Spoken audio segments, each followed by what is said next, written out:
Following a surgical procedure in the OR, instruments are taken to the soil zone to start the instrument decontamination process.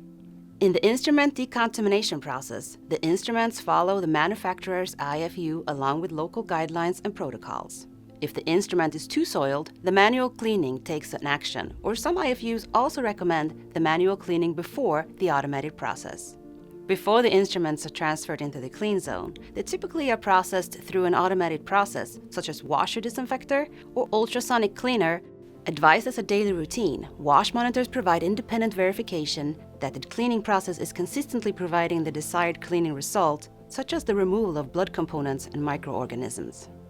Instruments may look clean, but we have to consider whether visual verification is good enough. Sometimes it's not.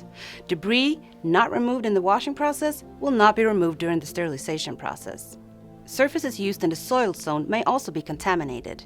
Residual contaminants or soils left behind on instruments, scopes, inside cannulated items, washer-disinfector and ultrasonic cleaner control panels, or other surfaces can lead to infections.